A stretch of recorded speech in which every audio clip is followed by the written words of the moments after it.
MamaMillieLife. Like, what am I doing with my hands? Hello everyone, welcome back to MamaMillieLife, and today I thought we could chat about budgeting. So we are a family of three with a one income household. I just wanted to chat about how we manage to afford to pay the bills, how we manage to still have luxuries, like I still get my nails done, and how we budget to do the van and how we get there. So that is what this video is going to be about, budgeting basically. So if you're interested in that, please watch. So it's not always easy, obviously, having one income because the increase of life now. That's just a choice we made because of my little girl being little. There's a few factors. We came back from Canada, we didn't have our own place at first, and then when we got our own place, we just he changed jobs and we just managed to budget our money so I didn't have to go to work while she's not at school. Really just taking advantage of that. They're only little once, and that is just genuinely the only reason. Now we will see how life goes. It's also because we did want to do a bit of traveling, but obviously she does actually start school in September. She actually started nursery when she was 7 months old, and I went back to work when she was 7 months because I got no maternity pay. So because of that, and I worked for about a year and a half. Now I was part-time at first, then full-time, and I was also with her for a lot of it, so I was very lucky.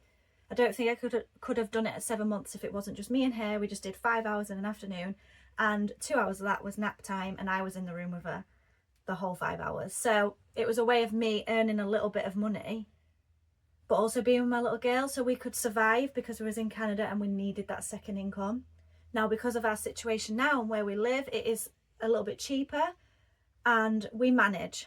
So this video will just be a little bit of how we manage to do that. So because we are only a one income household, some of the things that I will try to do.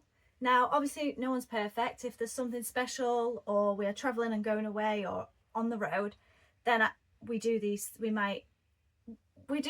like we're just human, we're not perfect. But week to week, while she's at nursery in the morning, and then we have the afternoons, I try and make sure I do not spend money. I try my hardest not to spend money. So some things that I sacrifice is not grabbing a drink. Like I never go to like Starbucks and Costa to grab a drink or anything like that. I'll always take my own drink with me. To be honest, I'm happy with water, and I'll just drink tea and coffee and stuff at home. So that's one thing I do. Another thing is really trying not to impulse buy. So that means when you go to places like Home Bargains, Tesco, anywhere like that, I need to get what I need. That doesn't mean I don't find things and like, oh yeah, I do need that and I'm going to need that next week. But I will try really hard to not impulse buy. So if I see things, it's going into the budgets, which I'll talk about in a minute. So it might be the birthday budget or the grocery, food shopping budget. Another thing is limiting subscriptions. So I think he pays for Amazon because we get a lot of deliveries for the van as well, and it is a good one to have, just ordering a few bits. Sometimes we get a few cleaning things from there, so that benefits us. Subscriptions we keep really low, and if we do want one, like he's actually talking now, he wants to get Netflix again, so maybe we'll do Netflix but cancel after a month when we've watched a few things. Just managing them a little bit better. We don't need all the subscriptions at once, and just checking which ones you're using, which ones you actually would like, because it's not about not having anything. If you want to sit and watch TV, that's okay if you put that into your budget. So they're things that I try not to do, but things that I try to do is every week or every month we will go through the finances and budget. We use spreadsheets. We also do get cash and put them into wallets, i.e. Christmas budget. So we try to do them things. I always look for discounts like Tesco or Asda when they have some money off on clothes, like kids clothes, if the things she needs. She's always running low on school bits or vests or knickers, like anything that needs topping up. I just ordered some pajamas from Asda George. That was 20% off at the minute, so I just got some Easter pajamas for her. Now I know people say they don't like to get like the Christmas or the Easter pajamas, and again, that's probably not a priority. However, she wears them pajamas all the time, and if she needs pajamas, I'm happy to buy seasonal pajamas that she wears all the time anyway. And another thing I always try to do is sell on Vinted. Now, anything, even if it's £1, because if I'm walking to the park, I'll pop it in. If I'm driving out that way, I'll pop it in. I don't mind. And I do find you do sell some stuff for £1, but a lot of the time people bundle £3, £4, £5. So you get rid of a few things and making a little bit of money. I'm happy to do that because I have the time to do that. So I do that's a priority for me.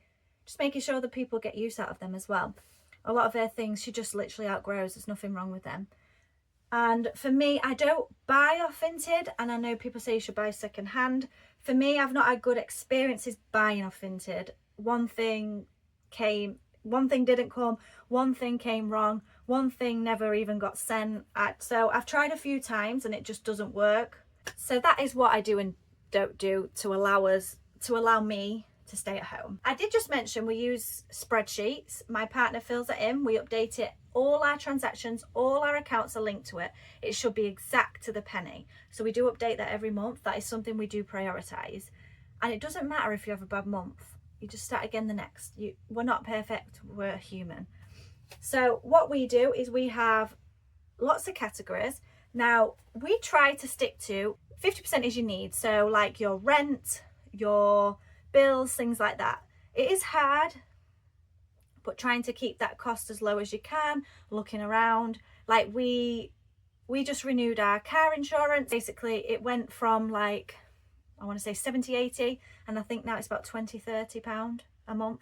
So just renewing it, checking it, trying to keep them costs down. 30% is wants. So that's like eating out, that's your entertainment and things, and your subscriptions. We allow £100 for takeaways eating out because I'm sorry, on a Saturday I need a break from cooking off. It's not even actually cooking, it's thinking what to eat 7 days a week. So grabbing a chippy, a pizza. But that is another thing we do. If we go out for a meal, one week, then the next it might be just a tray of chips, just to balance out that budget, because it doesn't stretch far, £100. And I'm not saying we don't go over it, because we do. It depends. Like sometimes we have a lot of arrangements, meeting people, seeing people, and you meet for food and things. And then next is 20% is future. So that's things like paying your debts, holidays, savings, emergency funds. Now for us right now, it is doing the van build.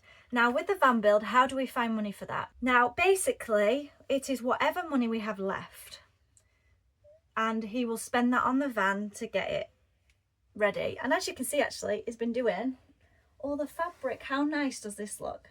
How much nicer does it look in here now with this fabric? Now ignore all of it, there's going to be cabinets up there. So just to end as well, some money tips that I would give you, or the things that I use. So let me get my notebook again.